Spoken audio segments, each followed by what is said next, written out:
Hello, welcome to video number 4. Yes, that's right. It's part 4 of my HTML canvas object and 2D arrays lessons. If you haven't watched the first ones, you might want to just take a peek at that playlist. It's available on YouTube. There's a link right here if you happen to be watching this with the slideshow available. That link will also be in the description. My name is Mr. Brash. This cute little guy over here in the corner is Mr. Squirrel. He likes to join me on my lessons. So if you've watched the previous videos for this HTML canvas stuff with 2D arrays, you would have seen that I've got some links to recommended readings, and I think that that's always helpful to have. So have these links open somewhere as you're working through. As I go through this video tutorial, pause it, rewind it, play it at a faster speed, a slower speed, whatever it is you need to do to sort of get through it. So if you've watched the previous ones, we've already seen how to draw on a canvas. So you might want to check that out if you haven't seen that already. I quickly went over how to draw an image, but we won't be drawing on our canvas for what I'm doing today. But if you wanted to draw an image, you certainly could.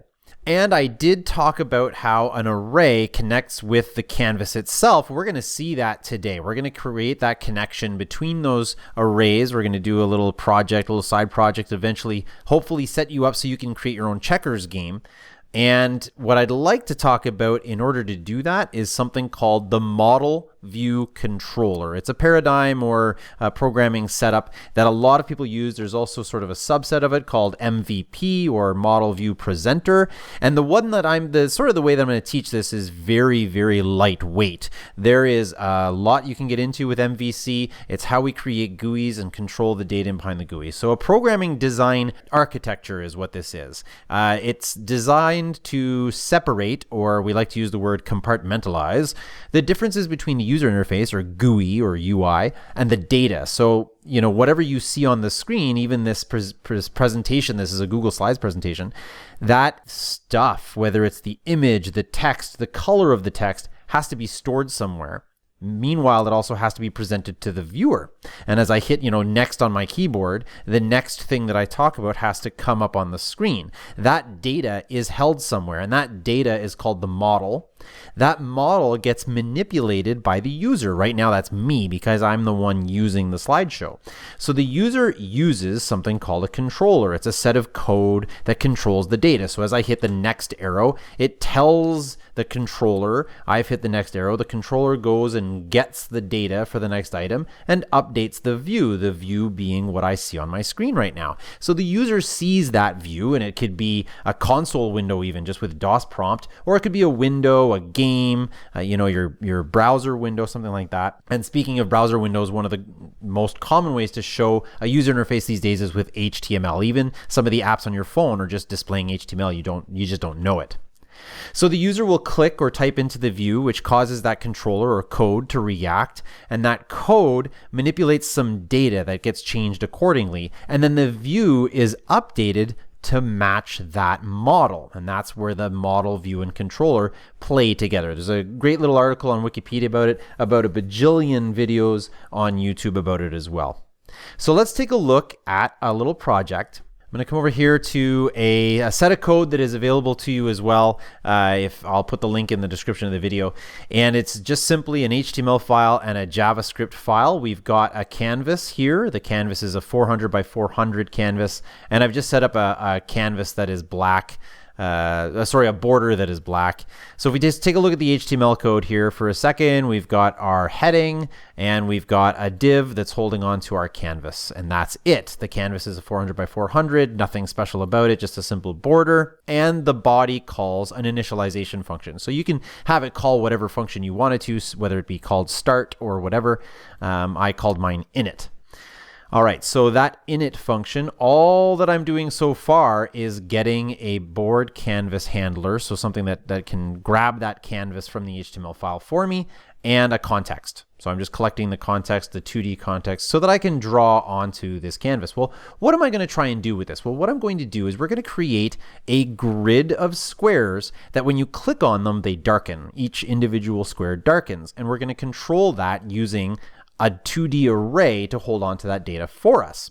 So the first thing I'm going to need is some sort of 2D array to hold on to this, and we're going to initialize it as sort of blank. So let's set this up for ourselves. Essentially what I want is an 8 by 8 grid of squares. And now if this is going to be 8 by 8 and this is a 400 by 400 canvas, then each square, which I'll just call square dim for square dimensions, is going to be 50 pixels in size, and it's square. The width and the height are both 50.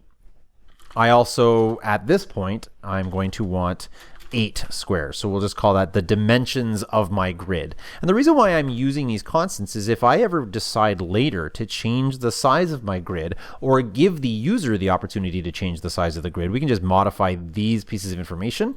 And just, a lot of people watching my videos are going to have their own opinion as to how I should be coding this, and quite frankly, I'm doing it this way, and that's the way that I'm doing it, and that's all there is to it. But I'm going to have a maximum color of 255, so we're going to use RGB for this, and we're just going to set them as we go. And the maximum value for RGB is 255. You can't go any higher than that. I'm also going to give myself a minimum constant here of 0. That way, instead of typing in 0, I can type in min.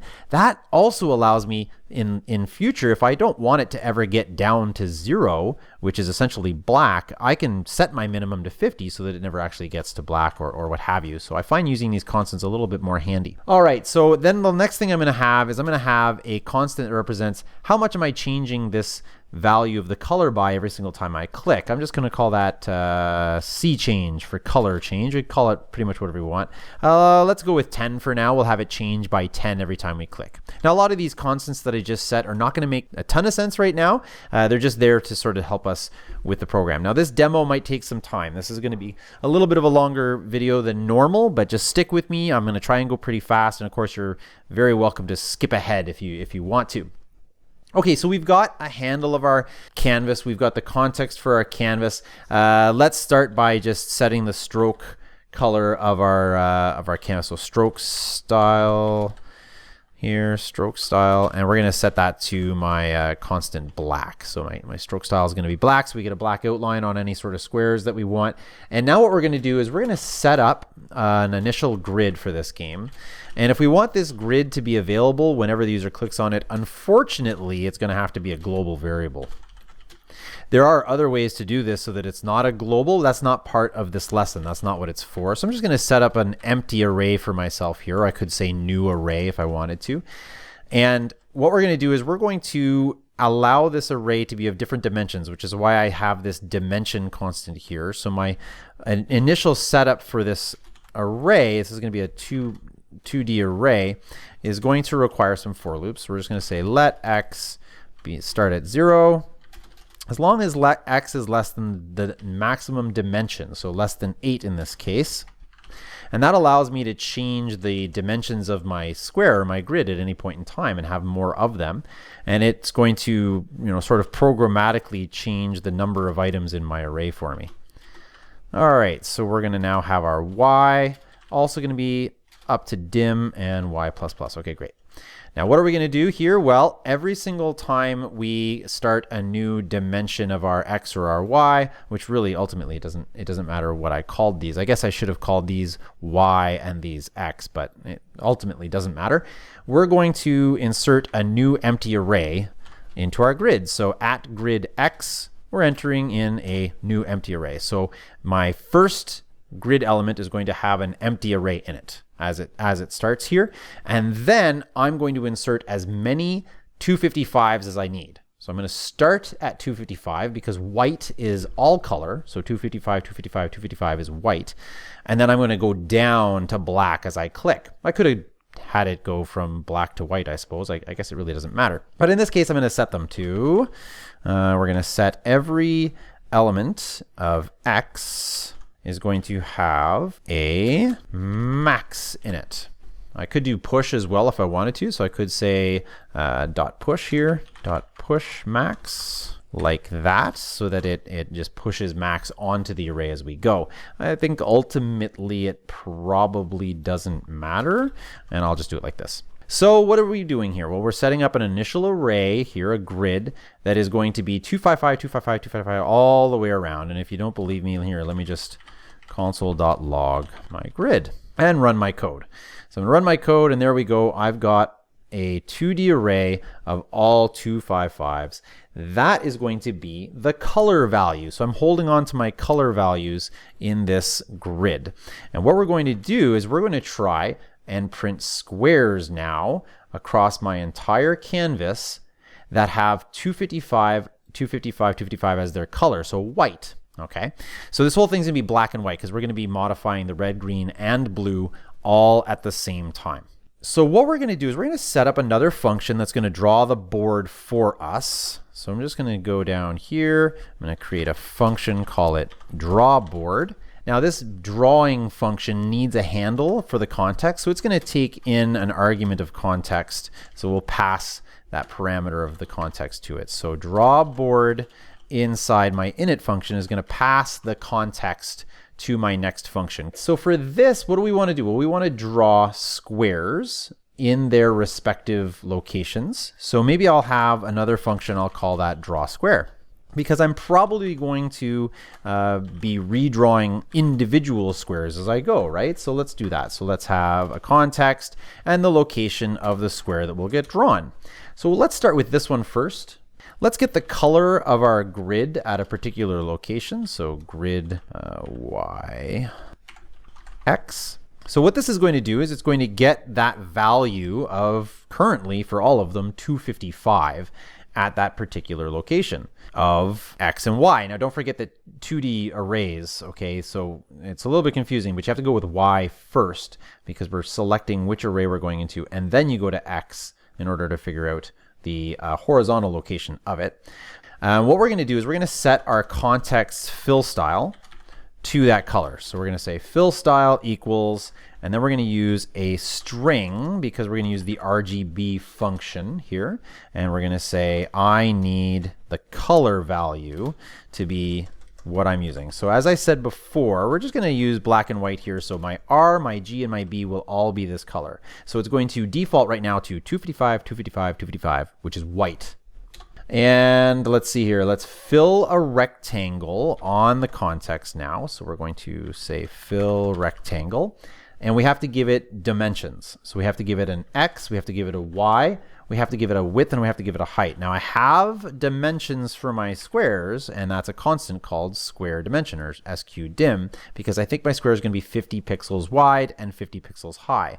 But my X and my Y can't just be X and Y because I'm going to be going across all of my board here, and there's 400 pixels across here. So if I draw a rectangle at 0, 0, that'll draw really nicely. But then if I draw the next one at 1, 0, I'm just going to see another rectangle drawn just ever so slightly to the right here.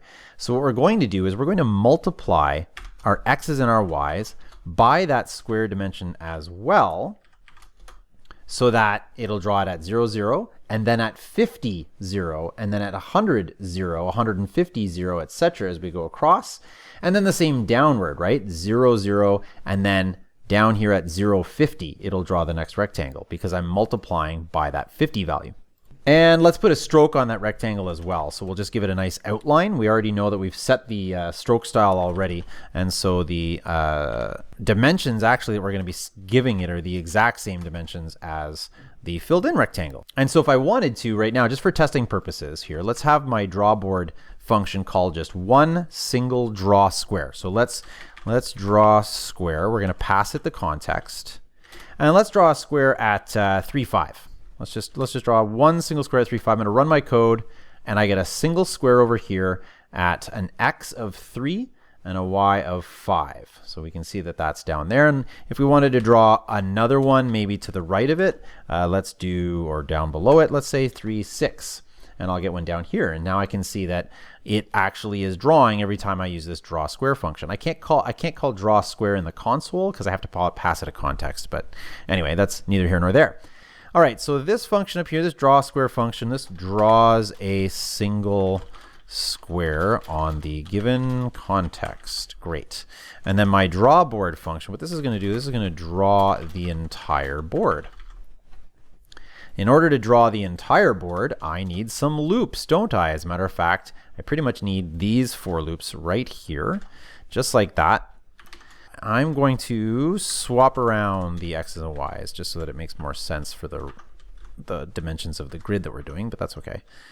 Alrighty, how's this going to work? Well, there we go. And give it an x, give it a y. All right, so here's how this is going to work.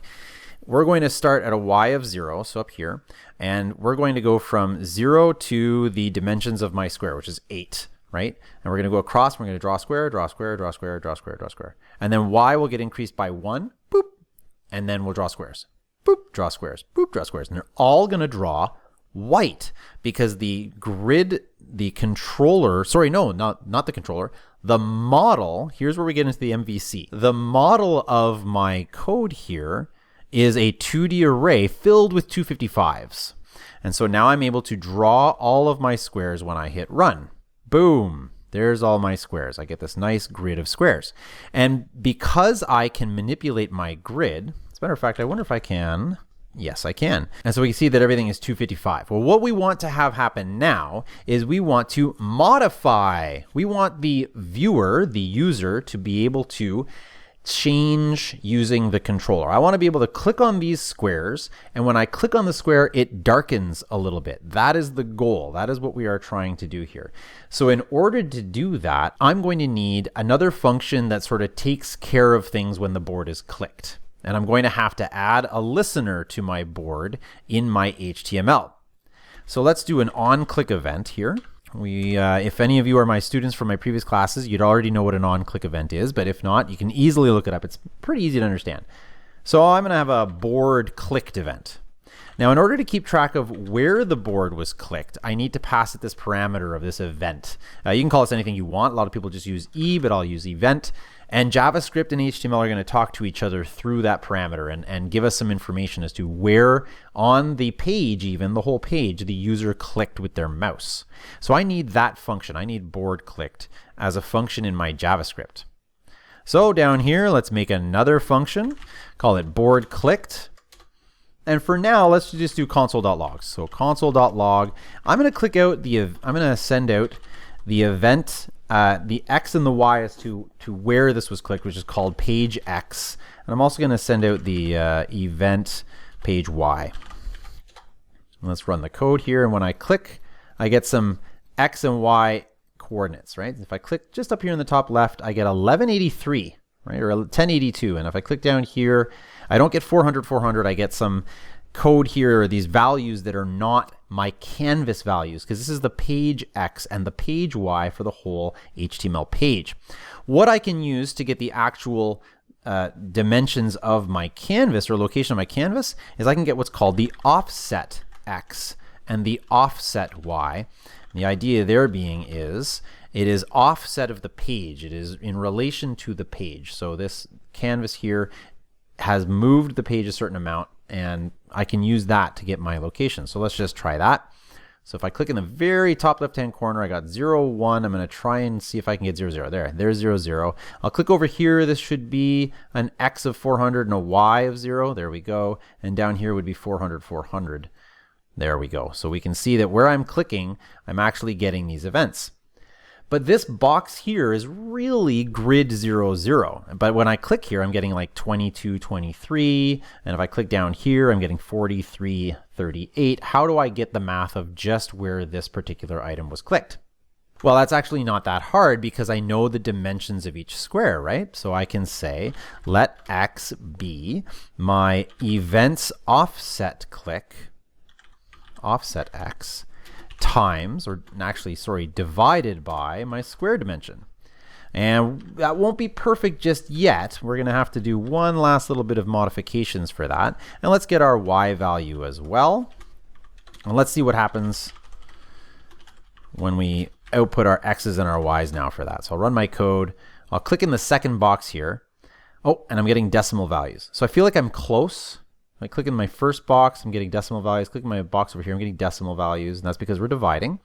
But here, this box down here, this is the 7, 7 coordinate because this is the 0, 0 coordinate. And if you notice, when I click in the first box here, my initial value is always 0 point. And if I click down here, this would be box 1, 1. That initial value is always 1. This would be box 2, 2. It's always 2's at the beginning. So all we have to do is a math.floor. And that'll just get rid of the decimals for us at the end of that math. So we're just going to floor those. And now when I click 0, 0, 7, 7, 7, 0. Ooh, -1. Ooh. We might have a bug if we get to the very left edge. Ooh, I wonder if I can recreate that. Oh, there we go. Okay, so we're going to have a bug there, so we're going to have to figure that one out. That's neat. It's a neat. Oh, and I got 8. I got 8 by clicking just on the edge. Just on the edge. All right. In any event, so we're going to try and whenever we click on one of these boxes, and now we know exactly which box we clicked. So the user is clicking on the view. That's causing my controller, which is this function right here. So, and this is actually the controller right here. And what this is controlling the color of the grid. So when I click on these particular boxes, I want my grid global variable, which is kind of gross. I want that value to decrease. So I want minus equals by my color change amount, which is currently set to 10. So it's not going to change that much. So we're going to modify the color inside my grid variable. Now, right now, because I'm not modifying the view, I'm only modifying the model, right? So this right here is the model. So I'm going to say modify the model. So when I click, it's doing stuff, but I'm not seeing it change on my view. However, if I print my grid variable, you can see I've got some 235s, 205, 245. So this is changing. Let me click in the top left-hand corner bunch. Oh, and I'm going to show you how to get rid of it highlighting, because you know when you double click, it highlights the text for you. There, I just clicked a bunch of times. Let's do grid again. I'm down to 55. I'm down to 55 on that square right there. Let's now have it redraw that particular square of my model onto the view. So I have a function for that. I've got to draw square. But I have run into this issue where I need to send it a context and an X and a Y. So initially what I said was maybe my draw square should go and get the context, and yeah, it probably should, but I don't want to have to get the context every single time because this draw square function gets called over and over and over again in my draw board. You know, there's a bunch of awesome ways we could do this. What I'm going to do is kind of gross. I'm going to make my context a global variable. Oh, yuck. Oh, I can't believe I said that. But just for this demo, just for now, we're just going to have our context be a global variable just so that it's available everywhere we go and I don't have to pass the context into any of my functions anymore. Just go like this. And now I have a global context. Ugh, yuck. Kind of disgusted at myself right now. But anyway, now I can just draw that particular square that changed. I've got the X of the square, I've got the Y of the square. Let me run my code here. Oh, and I seem to have come into an issue because of my changing of the context stuff. So let's just make sure that all of this is right. Oh, here we go. Passing in there. Now it'll work. There, okay, I was passing the context of my draw square here in the draw board function. All right, so I've got my squares. Now watch what happens. I'm at my view. I'm going to click on it, and it's going to cause the controller to change the value of the model, which then just asks the view to update. And I'm going to click here. Click, click, click, and it's darkening the square. And what's happening in the background is my grid variable or my grid array is being modified. Now, if I keep clicking, I'm going to get into negative values, which we don't really want. So I can see here I'm at negative 205.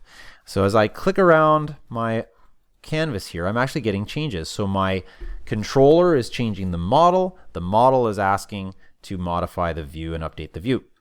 Let's have it roll back to white if my value gets too low. So I'm just going to very quickly, I'm going to say if my grid at yx is less than 0, then just make it 255 again.